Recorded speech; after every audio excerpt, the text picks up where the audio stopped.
자, 오늘 본문이 기록된 이 사무엘상 23장을 지금 다윗의 이야기를 제대로 이해를 하려면 이 사무엘상 23장 앞부분에 있었던 또 여러 가지 사건들을 알아야 합니다. 대략적으로 말씀을 드리면 이제 도망자의 삶, 사울을 피해서 도망자의 삶을 살던 다윗에게 그일라 사람들이 블레셋에 의해 약탈을 당한다라는 그들의 타작마당이 이 블레셋이 침략해서 뺏어가지고 그일라 사람들의 양식을 다 뺏어간다라는 이런 소식을 다윗이 듣게 됩니다.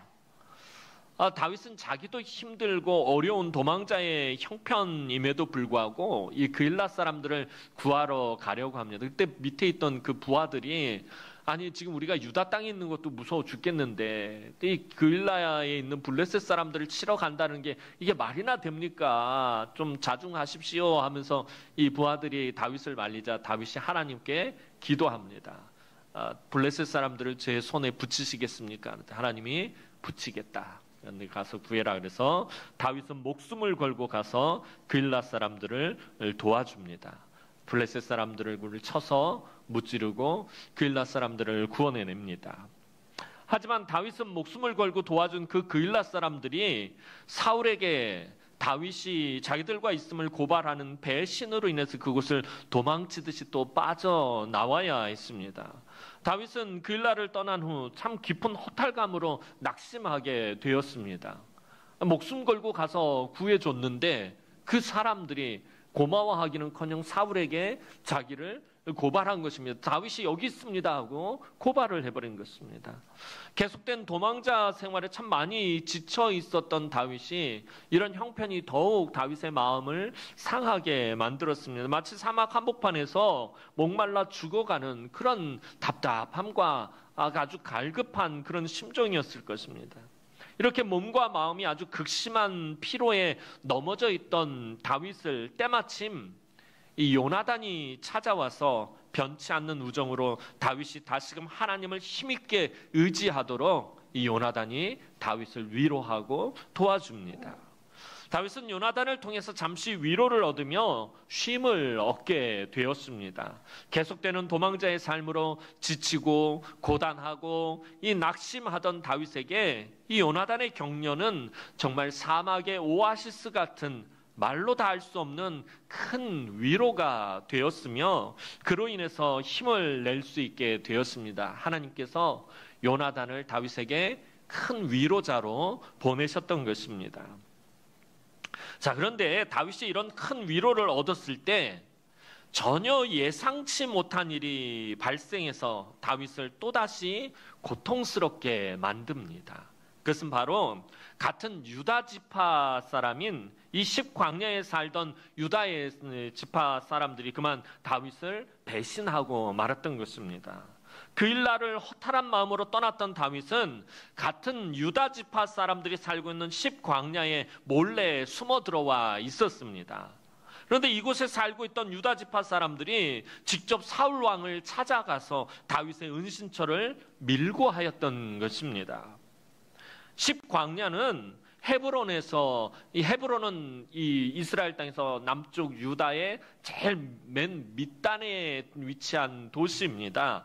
이 헤브론에서 남동쪽에 있는 곳이 바로 이 십광야인데 이곳은 사울이 지금 살고 있는 기브아 성과는 아주 먼 곳에 있던 곳입니다. 그런데 이곳 사람들이 그 멀리까지 찾아가서 다윗이 자기들 가운데 숨어 있다라고 이 사울에게 알린 것이었습니다.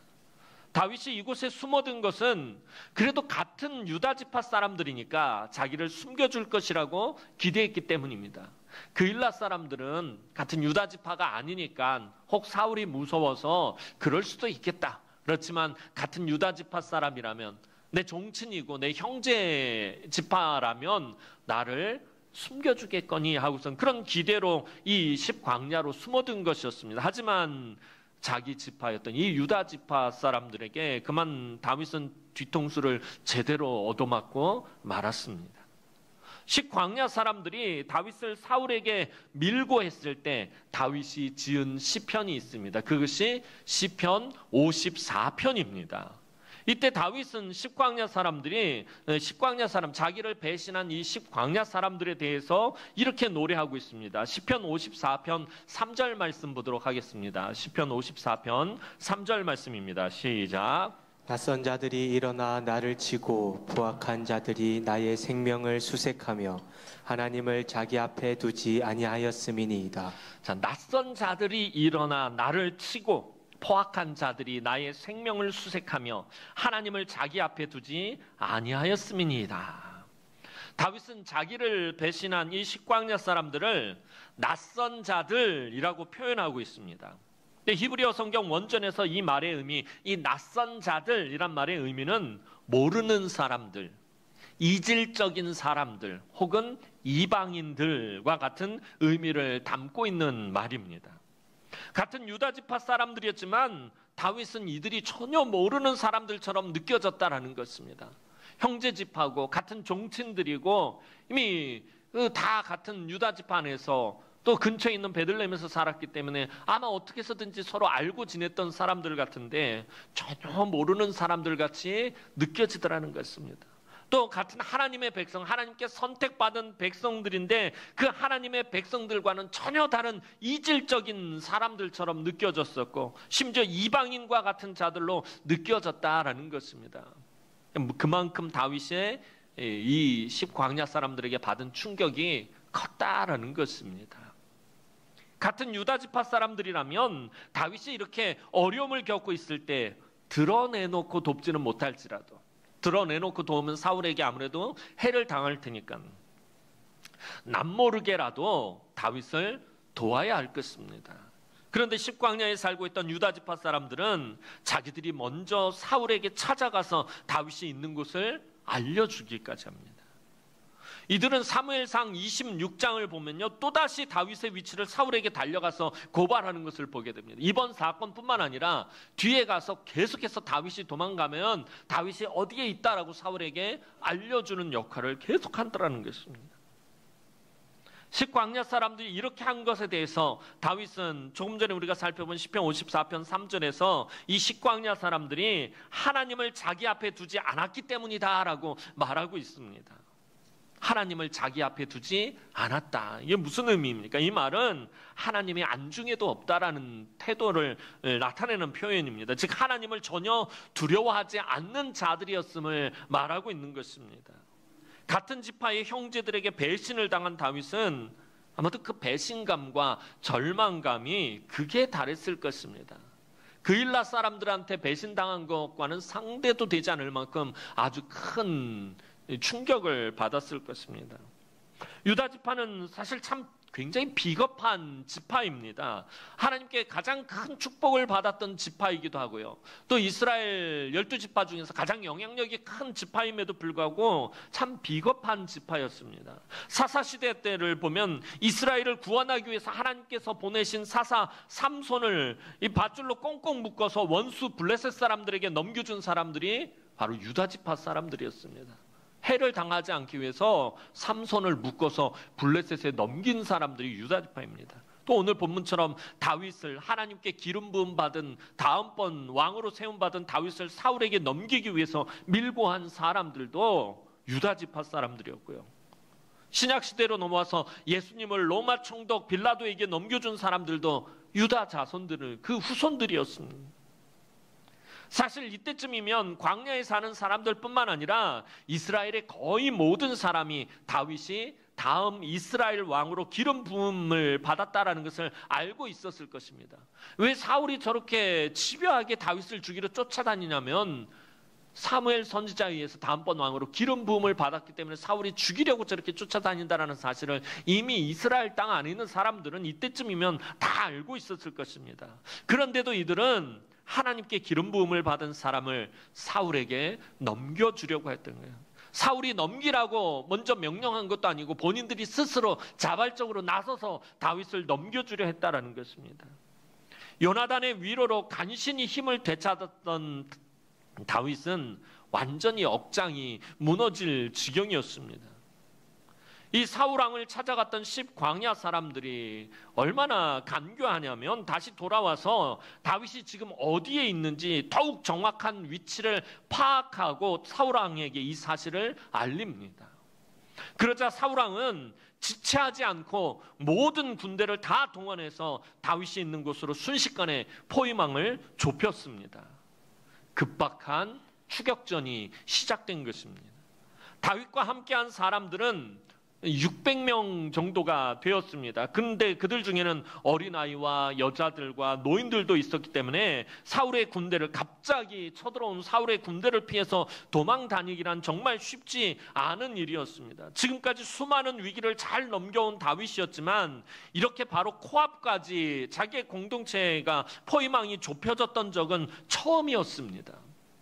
보통은 사울이 온다라는 것을 알고 미리 도망을 쳤는데 이번엔 전혀 준비도 못한 상태에서 바로 코앞까지 사울이 쫓아온 것입니다. 그만큼 극도로 위험하고 잡히기 직전까지 가는 큰 위기의 순간이 지금 찾아온 것입니다. 그러니까 지금까지 앞으로도 우리도 아마 이 다윗의 도망자 생활 중에서 가장 위급한 상황, 사울에게 막 붙잡히기 직전까지 갔던 가장 위급한 상황이 오늘 본문의 사건입니다. 얼마나 급박했는지에 대해서 오늘 본문이 기록합니다. 오늘 본문 26절 말씀 보도록 하겠습니다. 26절 말씀 봅니다. 시작. 사울이 산 이쪽으로 가매 다윗과 그의 사람들은 산 저쪽으로 가며 다윗이 사울을 두려워하여 급히 피하려 하였으니 이는 사울과 그의 사람들이 다윗과 그의 사람들을 애워싸고 잡으려 함이었더라. 오늘 본문은 너무나도 지금 급박한 상황을 기록하고 있습니다. 사울이 산 이쪽으로 가매 다윗과 그의 사람들은 산 저쪽으로 가며 다윗이 사울을 두려워하여 급히 피하려 하였으니 이는 사울과 그의 사람들이 다윗과 그의 사람들을 애워싸고 잡으려 함이었더라. 순식간에 사울의 군대가 지금 몰려와서 산으로 막 밀고 올라오니까 다윗과 다윗의 사람들이 막 정신없이 다른 쪽으로 지금 막 뛰어서 도망가는 거예요. 가지고 있던 거 다 내팽개치고 솥이며 그릇이며 뭐 물건이며 다 내팽개치고 지금 죽기 살기로 도망가는 장면을 표현하고 있는 것입니다. 사울의 군대가 이쪽으로 오면 다윗은 급히 저쪽으로 도망치고 또 저쪽으로 오면 이쪽으로 급히 도망치는 식의 아슬아슬한 지금 추격전이 계속되고 있어요. 시간이 지날수록 다윗은 불리합니다.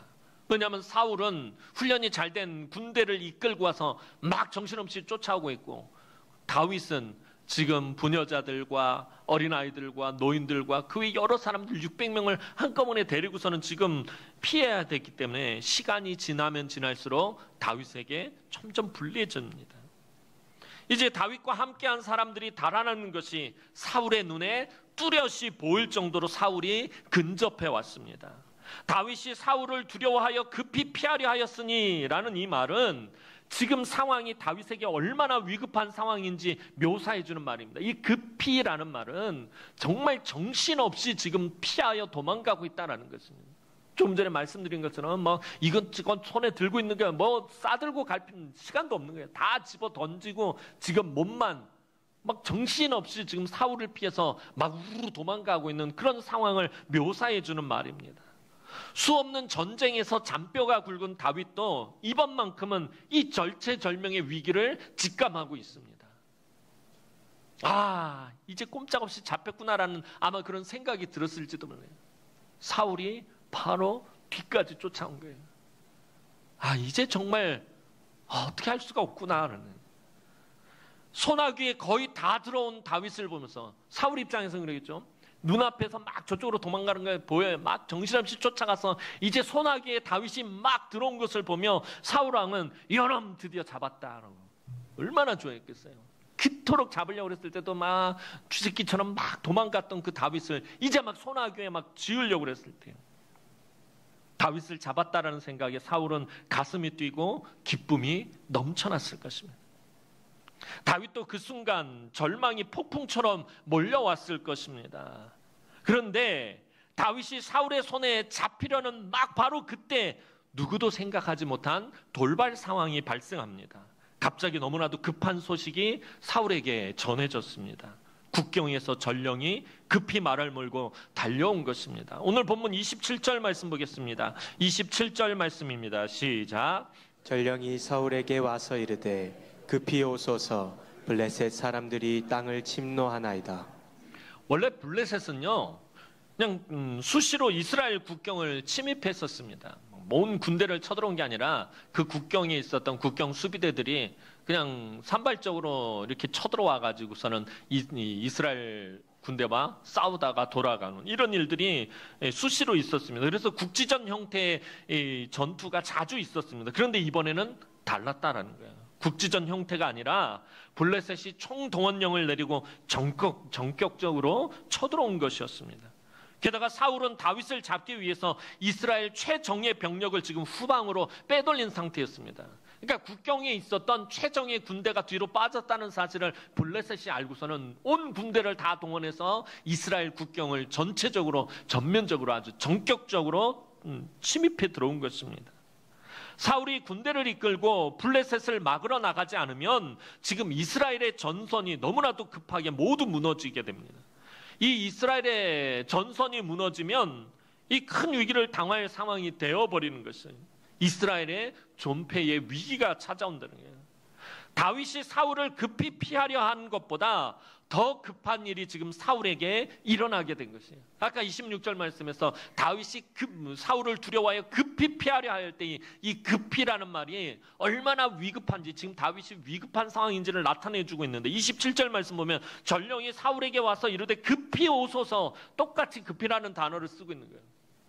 그런데 이 사울에게 사용하는 이 급히라는 말은 다윗이 쓰는 이 급히보다 더 위급한 상황이 지금 사울에게 찾아온 것입니다. 군대를 바로 돌려서 국경으로 가지 않으면 안 될 만큼 아주 급한 상황이 이 사울에게 찾아온 것입니다. 너무나도 기가 막힌 타이밍이었다라는 겁니다. 그토록 붙잡고 싶었던 다윗을 바로 소나기까지 넣었는데 하필 이 순간에 블레셋이 쳐들어오다니 사울은 분통이 터져서 아마 땅을 쳤을 것입니다. 다윗은 또다시 잡을 수 있지만 지금 전선이 무너지면 왕국 전체가 완전히 끝장날 수 있었기 때문에 사울은 눈물을 머금고 군대를 돌려야 했습니다. 바로 소나기까지, 다윗을 바로 소나기까지 잡았었는데 이걸 놓고 군대를 돌려야 했다라는 거예요. 28절 말씀 보도록 하겠습니다. 오늘 본문 28절 말씀입니다. 시작. 이에 사울이 다윗 뒤쫓기를 그치고 돌아와 블레셋 사람들을 치러 갔으므로 그곳을 셀라하마느곳이라 칭하니라. 다 잡은 기회를 놓친 사울에게는 하필이면 왜 지금? 하필이면 왜 지금이라는 분통이 터지는 기가 막힌 타이밍이었지만 죽음의 문턱에서 살아나온 다윗에게는 어떻게 이 순간에라는 기쁨이 폭발하는 기가 막힌 타이밍이었다라는 거예요. 사울이나 다윗에게 양쪽 다 기가 막힌 상황이었다라는 거예요. 한쪽은 다 잡았던 다윗을 놓치는 너무나도 기가 막힌 상황이었고, 한쪽은 완전히 죽음의 문턱까지 갔다가 살아나는 기가 막힌 타이밍이었다는 거예요. 이때부터 그곳을 셀라하마느곳이라고 부르게 되었습니다. 밑에 각주를 보니까 이 말은 분리하는 바위라는 뜻으로 되어 있습니다. 그곳을 분리하는 바위라고 부르게 되었다는 거예요. 하나님이 기가 막힌 타이밍으로 다윗을 죽이려는 사울에게서 다윗을 분리시키셨다라는 것입니다. 하나님의 간섭하심은 이토록 기가 막히게 신기합니다. 다윗이 평생을 적으로 싸워서 이겼던 원수 블레셋이 이번에는 다윗의 생명을 구하는 도구가 되었습니다. 이처럼 하나님은 원수조차도 하나님이 택하신 사람을 구원하기 위해서 사용하시는 분입니다. 여러분, 살다 보면 우리의 고난과 고통과 삶의 힘겨운 문제들이 우리가 도저히 감당하지 못할 때가 있습니다. 참 인생이 힘들고 고난이 겹치면서 정말 감당하기 너무 어렵다라는 생각이 들 정도로 참 고난이 찾아올 때가 있습니다. 하지만 하나님은 그렇게 결정적인 순간에 기가 막힌 타이밍으로 우리가 살 길을 열어주신다라는 것입니다. 그래서 우리는 피할 길이 열릴 때까지 여러분 섣불리 절망하거나 포기해서는 안 된다라는 것입니다. 하나님이 정말 기가 막힌 타이밍에 살 길을 열어주시기 때문에 여러분 우리가 속단하고 낙심하고 절망하고 포기하고 삶의 것들을 손을 놓아버려서는 안 된다라는 것입니다. 끝까지 믿음으로 하나님을 붙잡고 최선을 다해서 살아야 합니다. 다윗이 절망하고 포기해버렸다면, 막 애워싸면서 포위망을 좁혀오는 그 상황에서 다윗이 절망하고 포기해버렸다면 이런 기가 막힌 하나님의 타이밍을 체험하지 못했을 것입니다. 그가 끝까지 믿음으로 버텨냈기 때문에 기가 막힌 타이밍으로 길을 내시는 하나님의 그 놀라운 은혜를 체험하게 된 것입니다. 여러분, 하나님은 우리 각자의 한계를 아주 잘 알고 계십니다. 여러분, 우리가 다 똑같은 한계를 가지고 있지 않아요. 사람마다 다 한계점이 다릅니다. 임계점이 다 다르다라는 거예요. 무너지고 쓰러지는 그 한계점이 다 달라요. 그래서 우리 각자의 한계를 하나님 아주 잘 알고 계십니다. 그래서 정말 죽을 것 같이 힘들지만 우리를 죽기까지 그냥 그대로 내버려 두지는 않으십니다.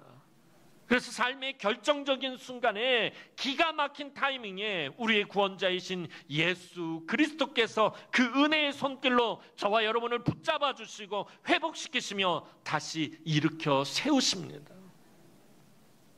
아마 여러분들 지금까지 살아오면서 기가 막힌 타이밍에 하나님께서 길을 내시고 도우시고 살려주신 경험들을 수도 없이 해왔을 거예요. 살아오면서 우리가 다 잊어버렸을 뿐이지 그때마다 하나님의 도우심은 정말 기가 막힌 타이밍에 도우셨고, 정말 기가 막힌 타이밍에 위로해 주셨고, 정말 기가 막힌 타이밍에 길을 열어주셨어요.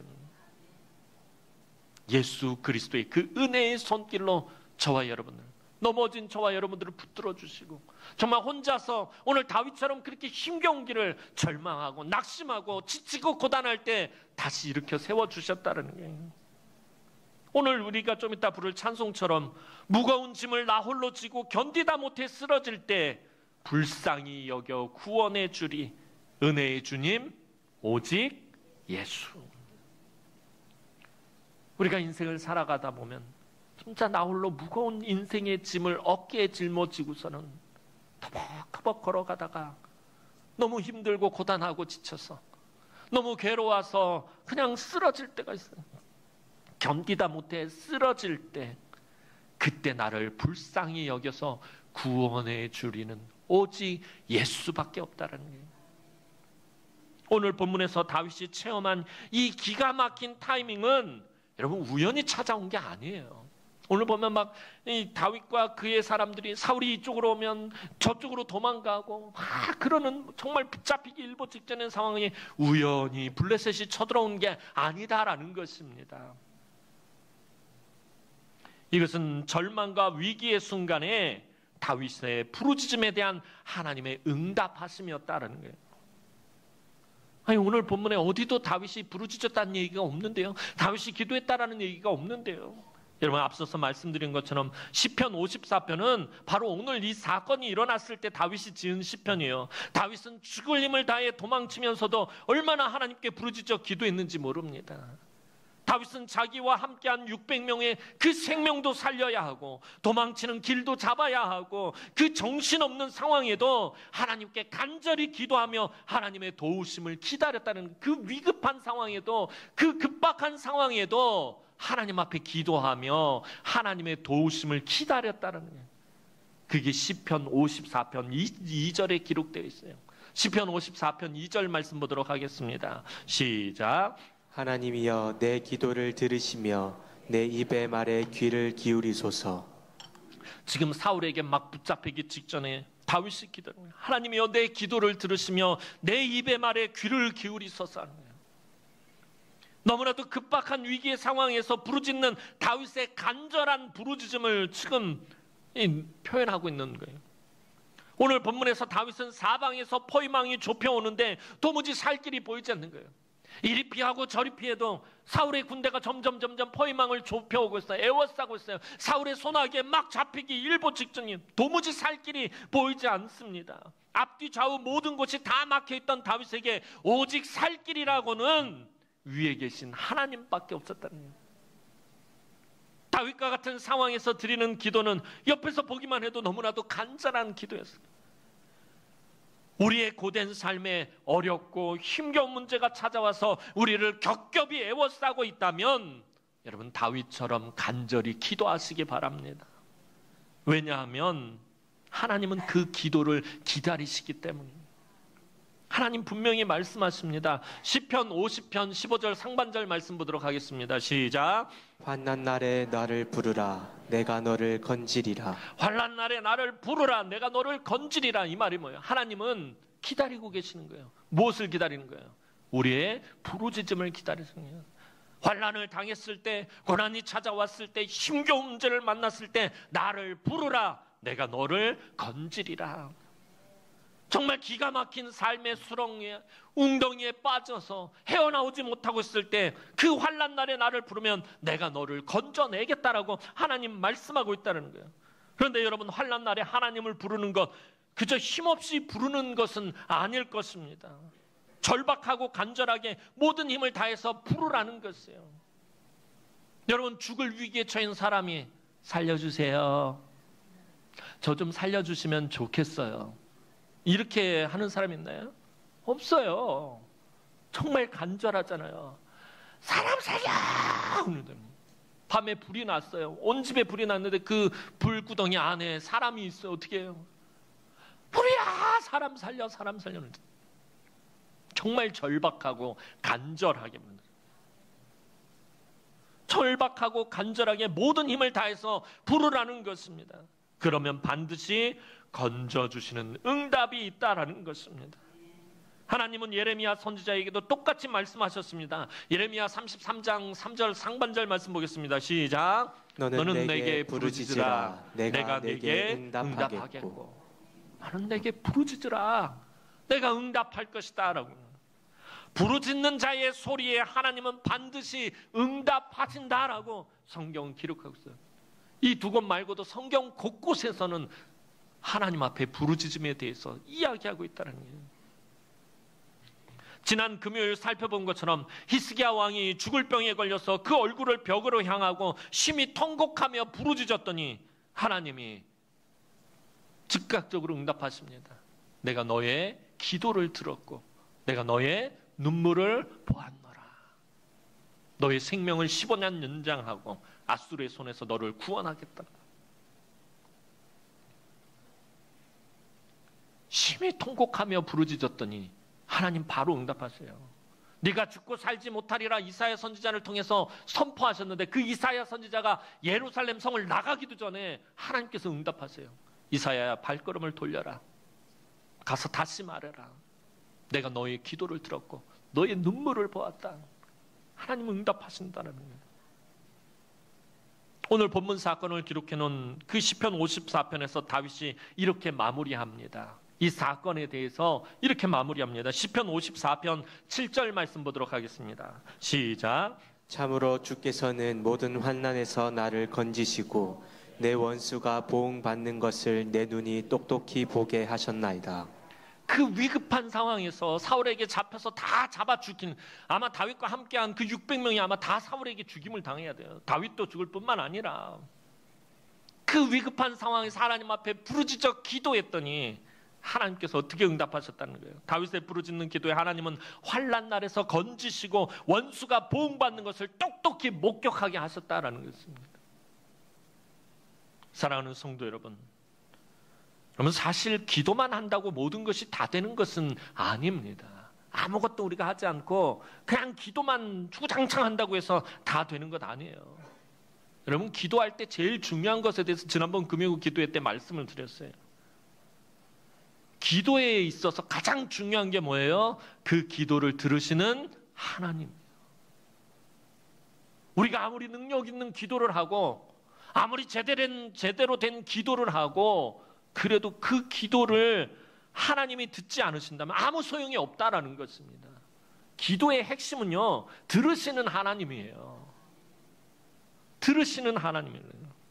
그래서 우리에게 정말 중요한 것은 하나님이 우리의 기도를 들으시는 우리의 삶이 되어야 한다라는 것입니다. 하나님이 우리의 기도를 들으실 수밖에 없는 삶을 살아야 한다라는 것입니다. 그것이 어떤 삶입니까? 바로 믿음의 삶입니다. 야고보 사도가 그의 서신서에서 그토록 강조한 것이 행함이 없는 믿음은 죽은 것이다 라는 것이에요. 여러분, 지난번에 말씀드렸던 것처럼 믿음이 없이는 하나님을 기쁘시게 하지 못한다고 해요. 믿음이 있어야 하나님을 기쁘시게 하고요. 믿음이 있어야 하나님의 응답을 받게 돼요. 믿음이 있어야 하나님의 은혜와 복을 받아 누려요. 그런데 그 믿음의 핵심이 뭐예요? 삶에 있다라는 거예요. 삶에. 그 믿음의 핵심은요. 그 믿음을 삶으로 증거할 수 있어야 된다라는 거예요. 그 믿음에 합당한 삶을 살 수 있어야 된다는 거예요. 내가 예수를 믿는 사람이라면 예수 믿는 사람다운 삶을 살아야 한다라는 것입니다. 행함이 없는 믿음은 죽은 것이라는 그런 의미인 거예요. 내가 믿음에 합당한 삶을 살 때 하나님은 그 기도를 들으시는 믿음의 삶을 산 것입니다. 다윗이 그랬던 거예요. 다윗은 하나님이 다윗의 부르짖는 그 기도에 응답하시는 믿음의 삶을 살았던 것입니다. 그것이 어떤 삶입니까? 다윗은 최선을 다해 도망자의 삶을 살면서 인생을 자포자기하지 않았어요. 왜 나에게 이런 고난이 왔을까? 아무것도 하지 않고 그냥 초장장 기도만 했던 거 아니에요. 정말 자신에게 주어진 삶에서 최선을 다해서 정말 온 힘을 다해서 열심히 그 삶을 사는데, 이 도망자의 삶을 살면서 절체절명의 위기가 찾아올 때마다 믿음으로 하나님을 붙잡고 하나님을 향해서 손을 들었다라는 것입니다. 나의 도움이 어디서 올까? 나의 도움이 어디서 올까? 나의 도움이 천지를 지으신 여호와께로다라고 고백하며 하나님만을 의지하는 삶을 살았다는 거예요. 사실 예수를 믿는 사람으로 살기가 그리 쉽지 않은 시대에 저와 여러분들이 살아가고 있어요. 하지만 삶의 그 어떤 힘겹고 어렵고 고통스러운 고난 속에서도 철저하게 하나님만을 의지하고 붙잡는 믿음으로 살아난 다윗처럼 저와 여러분도 그 믿음으로 살아나게 될 것입니다. 오직 하나님만을 붙드는 사람은 그 어떤 두려움도 능히 이겨낼 수 있습니다.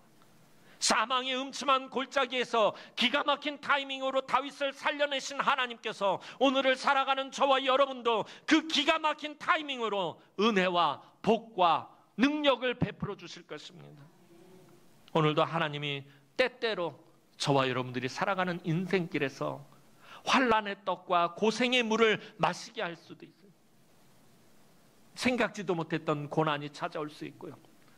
생각지도 못했던 배신이 찾아올 수 있고요. 삶의 시험과 여러 가지 문제들이 생길 수 있어요. 하나님 어떻게 나에게 이런 환난의 떡과 고생의 물을 먹이시는 것입니까? 원망이 나올 만한 그런 상황이 내 삶에 찾아올 수도 있어요. 오늘도 하나님의 때때로 환난의 떡과 고생의 물을 마시게 할지라도 반드시 구원해내시는 하나님의 놀라운 은혜와 능력을 그 기가 막힌 타이밍으로 누리시는 우리 남흥의 모든 성도들이 되기를 주님의 이름으로 축원합니다. 기도드리겠습니다. 사랑과 은혜가 많으신 아버지 하나님, 은혜와 사랑을 진심으로 감사를 드립니다. 오늘도 이 험한 세상을 살아가다 보면 하나님 너무나도 지치고 고단하고 낙심하고 하나님 힘겨운 삶의 문제들밖에 없음을 이 시간에 고백합니다. 그 가운데서 우리가 할 수 있는 것이 때때로는 아무것도 없음을 또한 고백합니다. 하나님의 도우심 없이는 하나님이 삶의 고난을 헤쳐나갈 수도 없고 뚫고 나갈 수도 없음을 또한 고백합니다. 하나님 사랑하는 성도들이 그렇게 하나님을 향해서 두 손을 들고 하나님을 믿음으로 붙잡고 하나님 앞에 부르짖어 간구할 때 하나님 응답하여 주옵소서. 환난 날에 나를 부르라. 내가 그 환난에서 건져내겠고 너는 내게 부르짖으라. 내가 내게 응답하겠고 하나님 분명히 말씀하셨사오니 사망의 음침한 골짜기를 지날지라도 하나님을 향해서 두 손 높이 들고 기도하고 부르짖을 때에 하나님 기가 막힌 타이밍으로 그 길을 열어주시고 하나님 회복시키시고 건져내시고 하나님 구원해 주시옵기만 할 주님 간절히 바라옵고 원하옵나이다. 그래요, 우리 사랑하는 남흥의 모든 권속들이 이 험악한 세상을 살아가면서 늘 하나님과 함께 동행하며 그 놀라운 은혜와 복을 받아 누릴 수 있도록 하나님 은총을 베풀어 주옵소서. 늘 믿음으로 하나님만을 의지하는, 믿음의 주여 온전하게 하시는 예수 그리스도만 바라보는 우리 남흥의 모든 권속들이 되게 하여 주옵소서. 감사를 드렸고 예수님의 이름으로 기도하옵나이다. 아멘.